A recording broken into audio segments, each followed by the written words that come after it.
morning out there, Bucknutters. Welcome into the Morning Five on Wednesday, October 22nd, 2014. I am Dave Biddle, and I'm joined by Alex Gleitman. Jerome Baker flipped from Florida to Ohio State last night, Alex. This move was expected eventually. Maybe it happened a little earlier than some people anticipated. What a gift for Ohio State. Baker from Cleveland Benedictine, for whatever reason, committed to Florida early, but I think the writing was on the wall there that he was going to flip to Ohio State, and he did. For those wondering, he is the number 46 ranked player in the nation. 24/7 Sports has him listed as an athlete. He is the number 6 athlete recruit in the nation, but the number 46 overall player in the country. And this vaults Ohio State to the 11th best recruiting class in the nation. They're right on Penn State's heels. Penn State is 10th. Ohio State is 11th. Alex, your reaction to Jerome Baker flipping from Florida to Ohio State? Yeah, I mean, it's, as you kind of said, Dave, I was someone who, even when he committed to Florida, I still thought he was going to sign with Ohio State at the end of the day. And it's an absolutely huge signing, or not signing, but commitment for Ohio State, which will eventually be a signing. He was one of their biggest targets, regardless of whether you look at Ohio guys or out-of-state guys. He's one of the best talents in the country, regardless of where he lives. And then you put on top of that he's an Ohio guy. And I think he became even more of a priority once he got away, and Florida earned his commitment earlier this year. But, he's a guy who could play running back at the next level. He could play linebacker at the next level. Linebacker seems to be where he wants to play and where the Ohio State staff has him slated as he comes into the class. But, as you know, Ohio State moved up from 14 to 11 in the team rankings. I think they're only going to continue to climb. Adding a guy of Baker's stature, a U.S. Army All-American, it's just going to help continue to build momentum for this class that now has 18 members and figures to number anywhere between 21 and I'll give it 24 max. I kind of have it at 23. So you're looking at, a class that could potentially get 5 more guys. But when you looked at the numbers, Jerome Baker, adding him that had to be at the top of the priority list for the Ohio State staff. And, Alex, do you think getting Jerome Baker in this class, they already have Justin Hilliard and many other top guys, Jayshon Cornell, but do you think getting Jerome Baker in this class, is he friends with anybody that you know in the recruiting trail that he might help flip, another recruit to Ohio State or a guy that's uncommitted out there that he's friends with? Do you think Jerome Baker is going to help them land any top recruits in this class, or is it kind of too late in the process at this point? I think he's definitely going to help them go after some of the guys on the list. He's a big-time recruit. He's a nationally known guy. He'll definitely meet some guys down at the Army Bowl. So I think he'll do his best when it comes to the guys remaining in the 2015 class. And I'm sure he'll come up for a bunch of games the rest of the year and try to meet some guys on their business. But I think the biggest guy he'll have an impact on is Justin Lane, a 2016 wide receiver from his high school, Cleveland Benedictine. And, those two are pretty tight. They're like brothers. I already thought Justin Lane was going to be a Buckeye once he got offered, even with Jerome committed to Florida. But now even with Jerome committed to Ohio State, I think it's even more of a case that Justin Lane will be impacted and will be a Buckeye at the end of the day. What else is new on the recruiting front, Alex? I'm sure there's a lot of stuff going on. What's the most interesting thing you want to pass along to the listeners right now on the recruiting front? Yes, as some readers know on Bucknuts, I'm down in Richmond, Virginia right now, and I stopped by St. Christopher's School yesterday to talk to current Michigan pledge 2015 defensive back Garrett Taylor, who was a star for the school. He's not playing this senior season. He tore his ACL in practice in the beginning of the year. He did, so he's going to be out the rest of the senior year. He should be 100% healed and ready to go by February. But Garrett pledged to Michigan back in March, and he admittedly kind of jumped the gun on that. He had a great visit to Ann Arbor. He didn't really get to visit some of the other schools he was interested in, and but he did think he was all Wolverine, and obviously the type of season they're having up there, Brady Hoke's future in doubt. Some of the things I think maybe he thought he committed to, winning program, a program set up to win for a few years into the future and develop him into the type of player that he expected to be developed into in college. I think he has a lot of questions about that. I do expect Garrett Taylor to flip at some point. I know he's visiting Ohio State. It's slated for the Indiana game on November 22nd. He'll be at Virginia Tech this Thursday night. Penn State he'll be at for the Michigan State game on November 29th. And Tennessee is another visit that he potentially could make. So Garrett Taylor certainly on the market. Will Ohio State have room for him? I think that's a question that has yet to be answered. but he's talking to Kerry Coombs a lot right now. Larry Johnson, his area recruiter, and he's really liking the Buckeyes. He's looking forward to making that visit at the end of November. So I'll have a video interview up with Taylor on the site at some point later today. So definitely look forward to checking that out as he talks about Ohio State, some of the other programs, and his current pledge to the University of Michigan.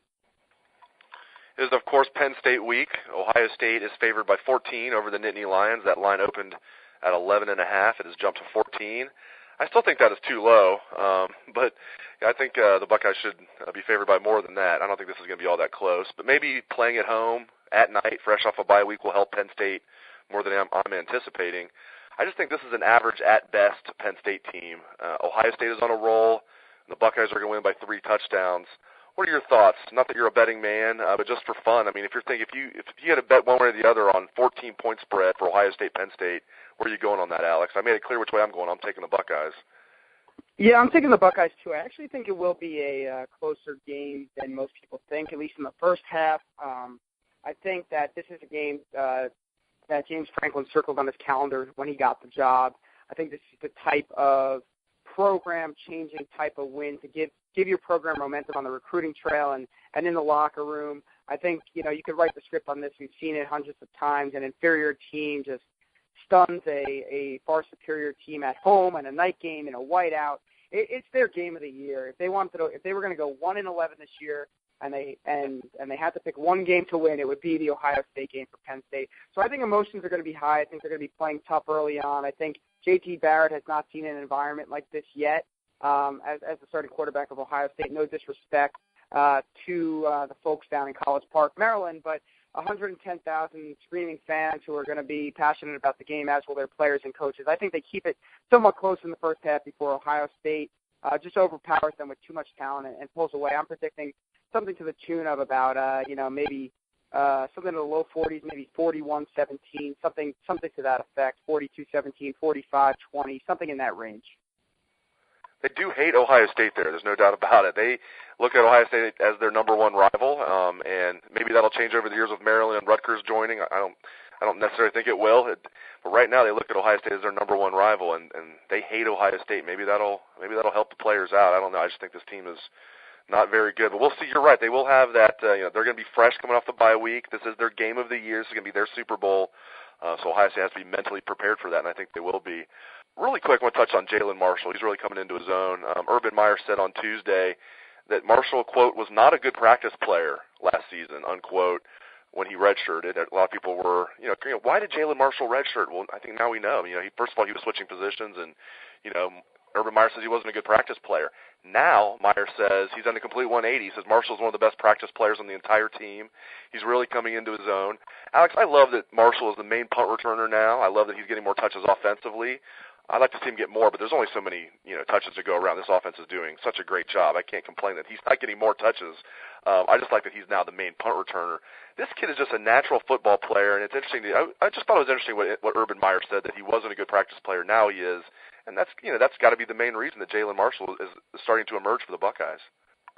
Yeah, I think the transition from high school to college is a lot tougher than a lot of people think, and especially as an athlete, you're balancing school, you're balancing basically being a full-time athlete with having to perform well in school. And, in high school when you're the star and the big man on campus, I think it's easy to kind of, I don't want to say not give your maximum effort all the time, but it happens. And when you get to the college level, I think it's easy to kind of creep back into those habits and not understand fully what it takes to go hard and give 110% every day. So I think last year was probably a learning experience for Jalin Marshall.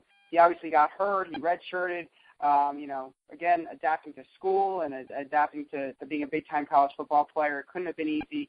So it seems like he's taken all those experiences, learned from them, and come back as a much more mature player, both on and off the field, player on the field, student off the field.